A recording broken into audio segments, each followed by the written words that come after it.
আসসালামু আলাইকুম আমার ভিউয়ার্সরা সবাই কেমন আছেন। আজকে দেখাবো পুঁই শাকের পাতুরি। তো চলুন আমার বাগানে নিয়ে যাই, আপনাদের সবাইকে আগে দেখাই আমার ছাদ বাগানের পুঁই শাকটা কোথায়। মাশাল্লাহ খুব সুন্দর হয়েছে, বৃষ্টির পানি পেয়ে আসলে পুঁই শাকগুলো খুব সুন্দর হয়ে উঠেছে আলহামদুলিল্লাহ। আপনারা চাইলে খুব সহজেই ছাদ বাগানে এরকম একটা পুঁই শাকের বেড তৈরি করতে পারেন। আমি একটা ঝুড়ির মধ্যে 3টা গাছ লাগিয়ে বীজ থেকে চারা তুলে নিয়েছি। পরবর্তীতে বৃষ্টির পানি পেয়ে এগুলো আলহামদুলিল্লাহ এরকম সতেজ হয়ে উঠেছে। আপনারা আমার বাগানের একটি অংশ দেখতে পাচ্ছেন। আসলে এই জিনিসগুলো আমাদের রিফ্রেশমেন্টের কাজ করে। এরকম একটা সবুজ বাগান, যখনই আপনি বাগানে যান আপনার মনটা ভালো হয়ে যায়, তাই না? আজকে সকালে আম্মু ছাদে গিয়ে দেখলো যে পুঁই শাকের ডালগুলো বড় হয়ে গেছে, তাই সবগুলো ডাল কেটে নিয়ে এলো।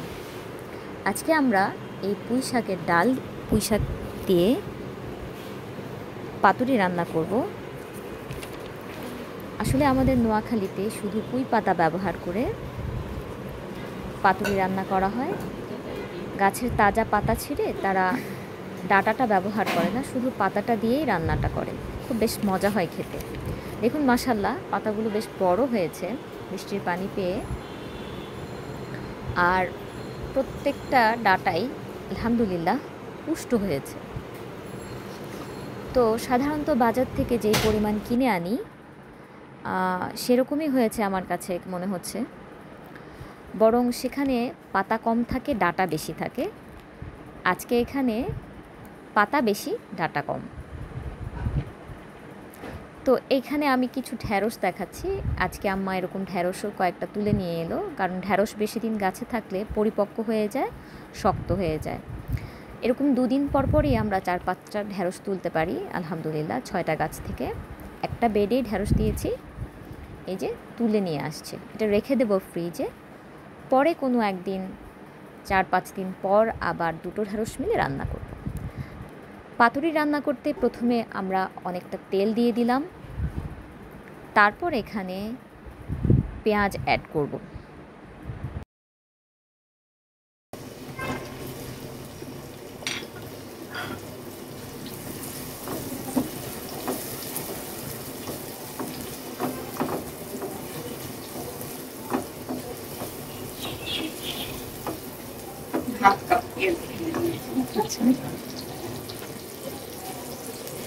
লাল করতে হবে না, আচ্ছা জাস্ট সতেজ দিয়ে আমি দিয়ে দিয়েছি।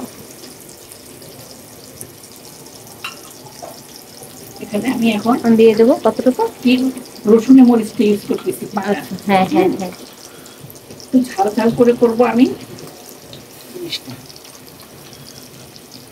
2টা দিচ্ছি। আচ্ছা মাছটা আমি পরে দেবো। বাটা মরিচের সঙ্গে পেঁয়াজটা কষাবেন, একটু ভালো করে মরিচটা কষাবো। হলুদ দিয়ে দিচ্ছি হলুদ দিয়ে কতটুকু, আধা চা চামচ।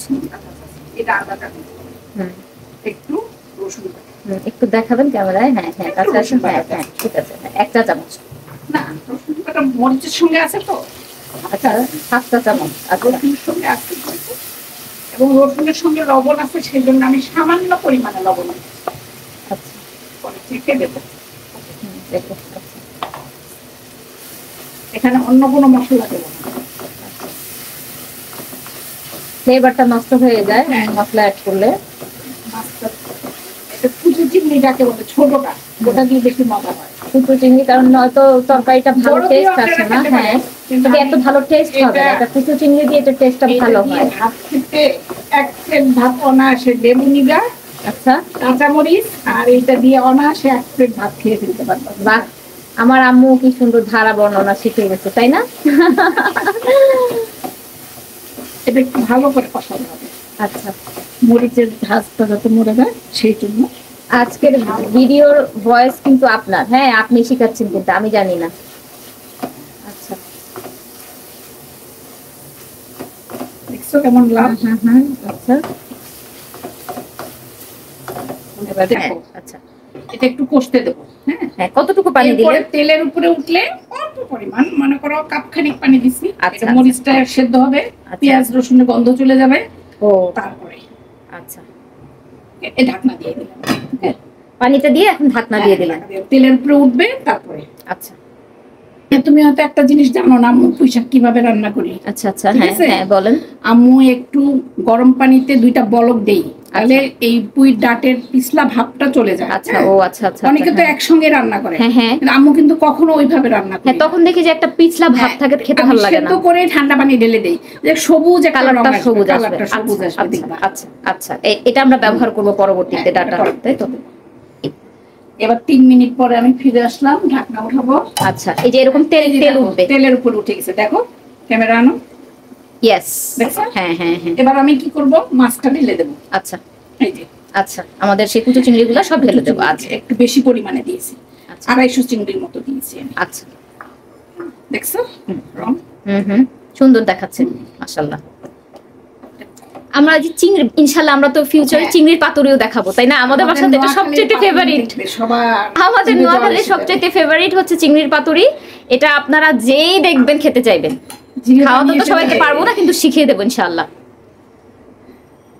এখন কি করবেন, আবার ঢেকে দেবেন? আবার বলেন। এটা আবার 2 মিনিট পরে এসে আমি ঢাকা উঠালাম, দেখো। আচ্ছা দেখছো, এটা বেশি কষাবো না, মাছ শক্ত হয়ে যায়। চিংড়ি মাছের হচ্ছে যত তাড়াতাড়ি রান্না করা যায়। আচ্ছা, বেশি কষালে এটা রাবারের মতো হয়ে যায়, তাই না? তার জন্য আমি মশলাটা আগে কষালাম। এবার আমি কি করব, সেদ্ধ করা ডাঁটগুলি আচ্ছা দিয়ে দেবো আগে প্রথমে। আচ্ছা আচ্ছা, দিয়ে দিলাম। তারপর দিয়ে একটা শুধু নাড়া দেব, দিয়ে শাক পাতাগুলি দিয়ে দেব। আচ্ছা আচ্ছা, এটার বাজে স্মেলটা যেন নষ্ট হয়ে যায়, সেজন্য এটা আগে দিলেন। পিছলা ভাব ওইটাতে, সেই জিনিসটা নষ্ট হয়ে যায়। আচ্ছা আচ্ছা, এবার শাকটা দিয়ে দিচ্ছি। এই যে আমাদের গাছের শাক, এটা কাটার সময় এত আনন্দ হয়, গাছ থেকে শাক তুলে আলহামদুলিল্লাহ। আমিও তো, আমি মানে জানেন এই শাকগুলো যখন আনে তখন আমি আম্মুকে কাটতে দেই না, আমি আসলে বলি আমি বসে যাই। আমি সকালে গাছে পানি দিতে গেছি, আচ্ছা, তখন দেখি যে শাকগুলি বড় হয়ে গেছে, নষ্ট হয়ে যাবে। হ্যাঁ, নিচে ডালগুলো পড়ে গেলে তো আসলে নষ্ট হয়। তখন আমি এগুলি নিয়ে আসলাম। এখন একটু ঢাকা দিয়ে দেবো, কমে যাবে। উপর নিচ করে দিচ্ছেন না? বাকি শাকটাও দিয়ে দিবেন ধীরে ধীরে। শাকটা দিয়ে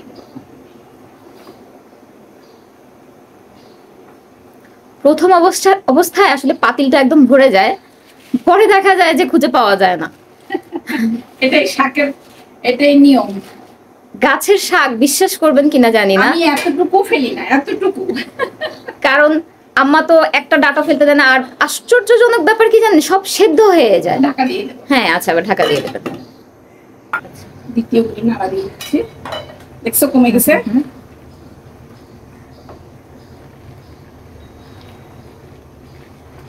দেখো কত হাই হিটে রান্না করতে হয় এটা, পাতা গ্রিন থাকার জন্য। হাই হিটে রান্না করতে হয়, মৃদু জালে করলে শাকের রং ঠিক মতো থাকে না, এবং স্বাদও ঠিক থাকে না, স্বাদ নষ্ট হয়ে যায়, তাই না? হাই হিটে রান্না করে অল্প কিছুক্ষণ ঠিক থাকার জন্য হাই হিটে রান্না।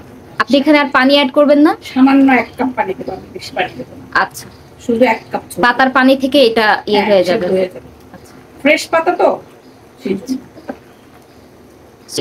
এই যে আমাদের শাক হয়ে আসছে, আচ্ছা প্রায় হয়ে আসছে। আচ্ছা, সেদ্ধ কিভাবে হয়েছে দেখো। আচ্ছা, বড় ডাঁটগুলো, মোটা ডাঁটগুলো একটু দেখান তো আমাকে। এই যে দেখছো, দাঁড়াও, এই যে দেখছো। হ্যাঁ হ্যাঁ হ্যাঁ, একদম মোমের মতো গলে যাচ্ছে, একদম সেদ্ধ হয়ে গেছে। আশ্চর্য, পাতা যতটুকু করতে সময় লাগলো আম্মু, একই সময় গাছের ফ্রেশ জিনিস না। এই জন্যই আপনারা একটু কষ্ট করে চাইলে যার যেখানে জায়গা আছে একটু বাগান করতে পারেন। বিশ্বাস করেন, এটা রিফ্রেশমেন্টের জন্য এত ভালো কাজ করে। আপনার যত স্ট্রেস, আপনার যত ডিপ্রেশন, ইনশাল্লাহ সব দূর হয়ে যাবে। আমি তো গাছের সঙ্গে ঘন্টার পর ঘন্টা বসে থাকতে পারি, আমি কথা বলি বসে বসে গাছের সঙ্গে, জানেন? গাছে বেগুন আসছে জানো? আলহামদুলিল্লাহ। তাই? বেগুন আসছে, ছোট গাছে বড় গাছে 2টা। আলহামদুলিল্লাহ। একটু এই অলমোস্ট শাক হয়ে গেছে, এখন আমরা নামিয়ে চুলা বন্ধ করে দিচ্ছি। লাইক কমেন্ট শেয়ার করবেন, আমাদের চ্যানেলটি সাবস্ক্রাইব করবেন এবং আমাদের পাশেই থাকবেন।